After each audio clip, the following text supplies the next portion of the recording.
थांबा थांबा मंडळी, तुम्ही जर दुसऱ्याचे कपडे वापरत असाल तर हा व्हिडिओ नक्की पहा, कारण तुम्हाला कोणाचे तरी कपडे घालण्याची सवय आहे. तुम्ही जर दुसऱ्याचे कपडे घालत असाल तर मंडळी तुमच्या जीवनामध्ये फार मोठा अनर्थ होणार आहे, फार मोठे संकट तुमच्या जीवनात येणार आहेत. कृपया तुम्हाला विनंती आहे, तुम्ही दुसऱ्याचे कपडे वापरू नका. मंडळी, आपण जर दुसऱ्याचे कपडे वापरले तर आपल्या जीवनामध्ये काय परिणाम होतो, कोणत्या प्रकारच्या अडचणी आपल्या जीवनामध्ये येऊ शकतात, हेच मी या व्हिडिओच्या माध्यमातून सांगणार आहे. आणि मंडळी, आपल्या ग्रामीण भागामध्ये, आपल्या शहरी भागामध्ये, आपल्या सामाजिक जीवनामध्ये आपल्याला दुसऱ्यांची कपडे घालण्याची घाण सवय लागलेली आहे. तुम्हाला जर ही सवय असेल तर व्हिडिओ अजिबात स्किप करू नका, व्हिडिओ पूर्ण पहा आणि दुसऱ्याचे कपडे घालणं टाळा. नेमकं दुसऱ्याचे कपडे घातल्यावर आपल्या जीवनावर काय परिणाम होतो हेच मी सांगणार आहे, व्हिडिओ पूर्ण पहा.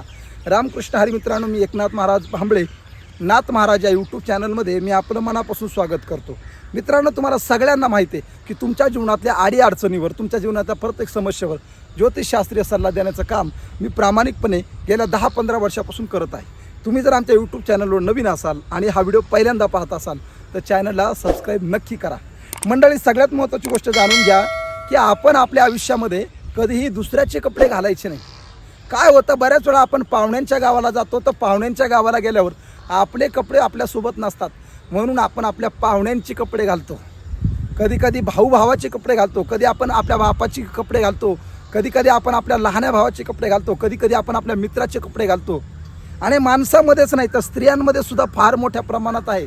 स्त्रियासुद्धा एकमेकांच्या साड्या घालत असतात, एकमेकांच्या साड्या त्या ठिकाणी लग्नामध्ये देत असतात. तर मंडळी, या चुका करू नका, कारण जर तुम्ही दुसऱ्याचे कपडे घालत असाल ना तर ज्योतिषशास्त्रामध्ये तुमच्या जीवनामध्ये फार मोठे अनर्थ सांगितलेले आहेत. कोणते अनर्थ सांगितलेले आहेत या व्हिडिओतून सांगणार आहे. व्हिडिओ पूर्ण पहा आणि चॅनलला सबस्क्राईब नक्की करा. तर मंडळी, सगळ्यात महत्त्वाची गोष्ट जाणून घ्या की कपडे घातल्यावर नेमकं काय होतं. तर मंडळी, विचार करा, तुम्ही जर कोणाचे कपडे घालत असाल तर त्या समोरच्या व्यक्तीचे गुणदोष तुमच्या अंगामध्ये प्रवेश करतात. ही पहिली गोष्ट, की समोरचा व्यक्ती कसा आहे हे तुम्हाला माहीत नसतं. तो खलनायक आहे का, नायक आहे का, तो मूर्ख आहे का, हुशार आहे का, तो तत्वज्ञानी आहे का, ज्ञानी आहे का, गाढव आहे का, शहाणा आहे, हे तुम्हाला अजिबात माहीत नसतं. परंतु तुम्ही त्याचे कपडे घातले की त्याच्यातले सगळे गुण तुमच्या अंगावर येतात. आणि दुसरी गोष्ट म्हणजे त्याने जे कपडे घातलेले असतात ते कपडे उतरलेले असतात. उतरणं म्हणतात त्याला. आपल्या मराठी भाषेमध्ये काय म्हणतात की उतरलेली वस्तू आहे.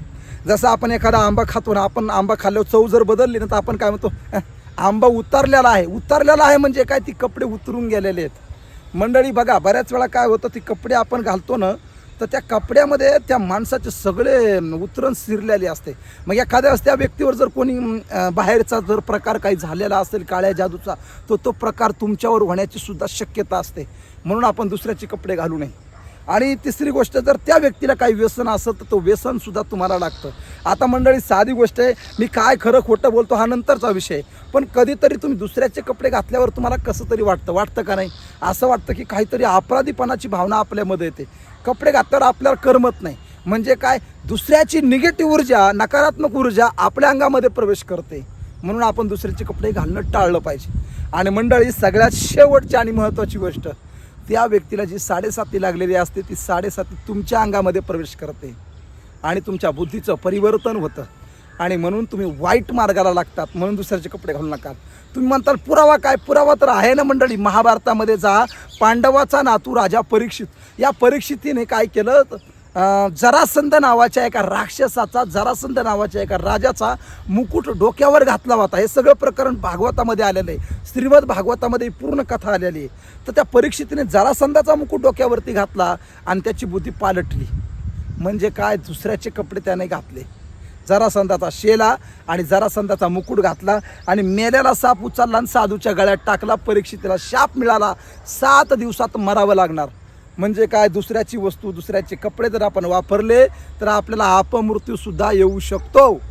तर मंडळी, या गोष्टी, हे धोके आपल्याला दुसऱ्याचे कपडे घातल्यावर होत असतात. म्हणून काळजी आहे, विनंती करतो की दुसऱ्याचे कपडे घालू नका. मग तुम्ही म्हणताल महाराज पर्याय काय? पर्याय एकच आहे. दुसऱ्याचे कपडे जर तुम्हाला घालायचे असतील तर एका बादलीमध्ये खडे मीठ टाका, खडे मीठ. आणि त्या खड्या मिठामध्ये 10 मिनटं ती कपडे भिजून ठेवा आणि वाळवा आणि नंतर ती कपडे घाला. मंडळी, याच्यावर हाच शेवटचा उपाय आहे. नक्की तुम्ही हा उपाय करून पहा आणि दुसऱ्याचे कपडे घालणं नक्की टाळा. आणि हा व्हिडिओ तुम्हाला आवडला असेल तर नक्की चॅनलला सबस्क्राईब करा. रामकृष्ण हरी.